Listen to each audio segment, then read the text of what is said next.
నమస్తే, welcome to our channel. నేను మీ రవీంద్రబాబు. ప్రస్తుతం తెలంగాణ రాష్ట్ర రాజకీయాల్లో వేడిగా గాలి దుమారంలాగా చర్చించుకుంటున్నటువంటి అంశం కాళేశ్వరం. ఈ కాళేశ్వరం మీద భారీ ఎత్తున తెలంగాణ రాష్ట్ర అసెంబ్లీలో చర్చ జరగటం, అది కూడా ఆదివారం రోజున 10 గంటల పాటు చర్చలు జరపటం, వాదోపవాదాలు జరపటం, బీఆర్ఎస్ పార్టీ వాకౌట్ చేయటం రచ్చకి దారి తీసిన పరిస్థితి మనం చూసాం. అసలు ఏం కాళేశ్వరంలో బీఆర్ఎస్ వెర్షన్ ఏంటి, కాంగ్రెస్ వాళ్ళు ఆరోపిస్తున్న ఆరోపణలు ఏంటి, ప్రస్తుతం జరిగిన డెసిషన్ ఏంటి, దీనివల్ల ఎవరికి నష్టం, ఎవరికి లాభం, ఎవరికి ఏది వ్యూహం, ఏం జరగబోతుంది అనేది చర్చిద్దాం. వీడియో స్కిప్ చేయకుండా చివరి వరకు చూడండి. కాళేశ్వరం ప్రాజెక్టు మొదల నుంచి కూడా గడిచిన కాంగ్రెస్ ప్రభుత్వం అధికారంలోకి వచ్చినప్పటి నుంచి కాళేశ్వరంతో పాటుగా రకరకాల స్కామ్స్ బీఆర్ఎస్ పార్టీలో చేశారని భారీ ఆరోపణలు చేస్తూ వస్తూ ఉంది. దానితో బీఆర్ఎస్ పార్టీ నాయకుల్ని, కేసీఆర్ని, కేటీఆర్ని, హరీష్ రావుని అరెస్ట్ తప్పదు అని 1 సంవత్సరంన్నర కాలం నుంచి డైలీ న్యూస్ వస్తూనే ఉన్నాయి. ఏమీ జరగకపోగా ప్రస్తుతం కాళేశ్వరం ప్రాజెక్టు అతి ప్రతిష్టాత్మకంగా బీఆర్ఎస్ ప్రభుత్వం వాళ్ళు తీసుకొని భారీ ఎత్తున కాళేశ్వరం ప్రాజెక్ట్ అనేది ప్రపంచంలోనే అత్యంత అద్భుతమైన ప్రాజెక్ట్ అని చెప్పి ఫోకస్ చేసినటువంటి పరిస్థితి బీఆర్ఎస్ పార్టీ గతంలో. ఒక అద్భుతం, ఒక సంచలనం. అది కేసీఆర్ బ్రెయిన్ చైల్డ్. ఆయన ఆలోచనలో నుంచి ఉద్భవించిన ప్రాజెక్ట్. ఆయన ఒక రాజకీయ నాయకుడే కాదు, గొప్ప సివిల్ ఇంజనీర్. అది ఎన్నో లక్షల ఎకరాలకి సాగు నీరుని అందించే జీవనాడి. ఇట్లా రకరకాలుగా భారీగా ఎలివేట్ చేశారు కాళేశ్వరం ప్రాజెక్ట్ని. మనందరం కూడా గొప్ప అద్భుతమైన ప్రాజెక్ట్ అని అనుకున్నాం. ఇప్పుడు సరే, వాస్తవాలు ఏంటి అనేది మనం పక్కన పెడితే, కాంగ్రెస్ పార్టీ అధికారంలోకి వచ్చిన దగ్గర నుంచి దాని మీద భారీ అపవాదులు లేదా ఎలిగేషన్స్, అది ఒక పెద్ద స్కామ్, 1,00,000 కోట్ల స్కామ్ అని భారీ ఎత్తున ప్రచారం చేసింది. ఫైనల్గా జస్టిస్ పిసి ఘోష్ ఆధ్వర్యంలో కమిటీని వేయటం, ఆ కమిటీ వారు సుదీర్ఘంగా విచారణ చేయటం, ఆ విచారణలో భాగంగా కేసీఆర్ని, హరీష్ రావుని, ఈటల రాజేందర్ని అందరినీ విచారణ చేసి finally the justice PC Ghosh has submitted the report consisting of 665 pages.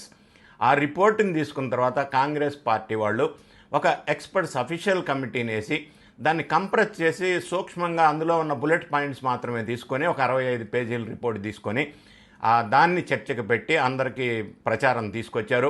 Kaleshwaram ప్రాజెక్టులో కాంగ్రెస్ ప్రభుత్వం వారు చెబుతున్న ఎలిగేషన్స్ ఏంటంటే, ఇది design, planning, execution, quality control, maintenance అన్ని ఫెయిల్యూర్సే అని నేషనల్ డ్యామ్ సెక్యూరిటీ అథారిటీ వాళ్ళు, ఎక్స్పర్ట్స్ కమిటీ వాళ్ళు ఇచ్చిన రిపోర్ట్ తెలియజేస్తూ ఉంది. పిసి ఘోష్ వాళ్ళు కూడా అదే ప్రస్తావన తీసుకొచ్చారు.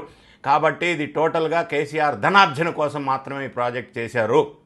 ఇందులో ఎక్కడా కూడా ఎక్స్పర్ట్స్ నివేదికని పట్టించుకోలేదు. కేసీఆర్ ఒక ఇంజనీర్ లాగా ధన సంపాదన కోసం, కాంట్రాక్టర్స్కి లబ్ధి చేయడం కోసం చేశారు. ఇన్ని లోపాలున్న ఇటువంటి ప్రాజెక్ట్ని వదిలే ప్రసక్తి లేదు అని భారీ అలిగేషన్ చేశారు.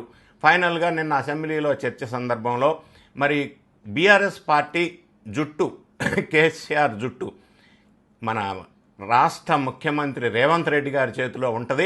కాళేశ్వరం విషయంలో ఆయన చర్యలు తీసుకుంటారు. అరెస్టులు తప్పవా అని చాలా రోజుల నుంచి చర్చలు జరిగినాయి. ఫైనల్గా డెసిషన్ ఏంటంటే దాన్ని సెంట్రల్ బ్యూరో ఆఫ్ ఇన్వెస్టిగేషన్కి అప్పజెప్తూ కాంగ్రెస్ ప్రభుత్వం వారి నిర్ణయాన్ని నిన్న అసెంబ్లీలో ప్రకటించడం అనేది చాలామందికి ఆశ్చర్యాన్ని కలిగించింది. ఎందుకంటే కేసీఆర్ బీఆర్ఎస్ పార్టీకి అరెస్ట్ చేసే అవకాశం, అదృష్టం, ఛాన్సు కాంగ్రెస్ పార్టీకి, రేవంత్ రెడ్డికి ఉన్నప్పటికీ దాన్ని బీఆర్ఎస్ చేతిలో కేసీఆర్ జుట్టు బీజేపీ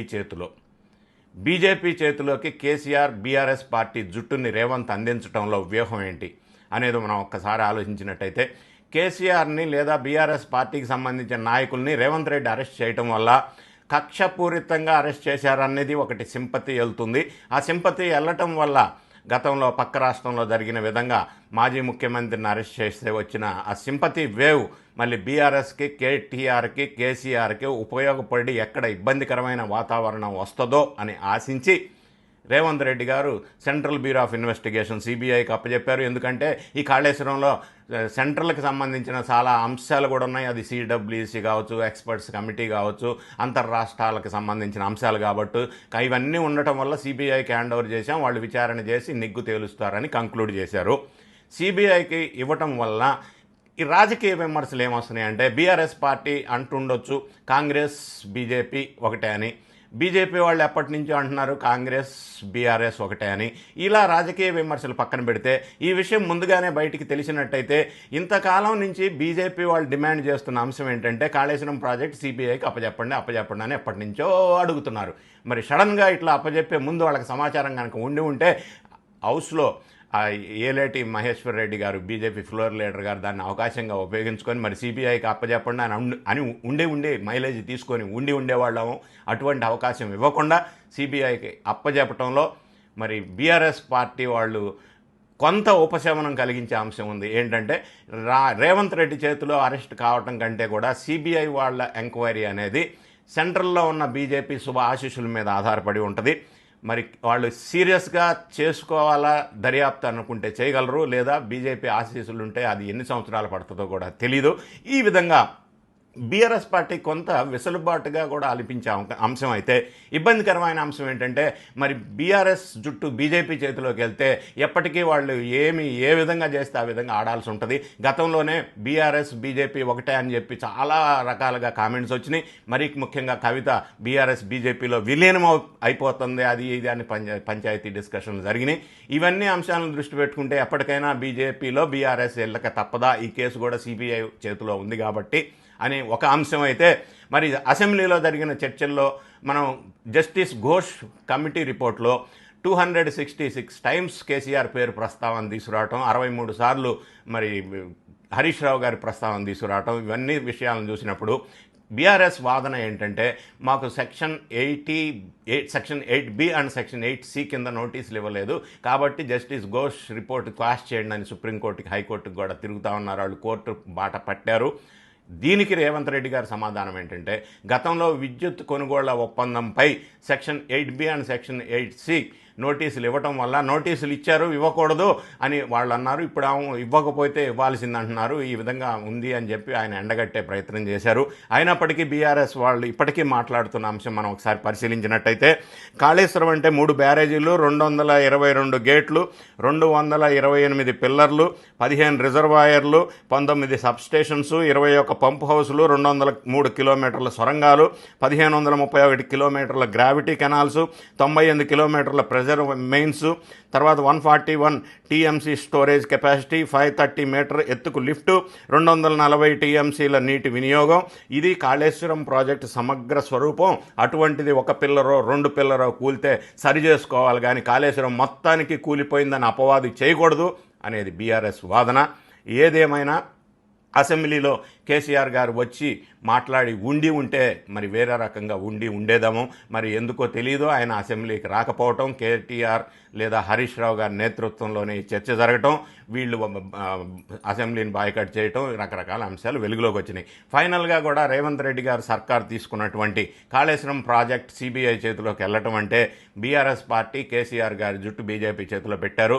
దీనివల్ల బీజేపీ ఏ విధంగా అడ్వాంటేజ్ తీసుకుంటుంది, బీఆర్ఎస్కి ఏ విధంగా ఇబ్బందికరమైన పరిస్థితులు ఎదురవుతాయి, లేదా బీఆర్ఎస్కి ఈ డైల్యూట్ అయిపోయినట్టు కోల్డ్ స్టోరేజ్కి వెళ్ళినట్టు భావించవచ్చా?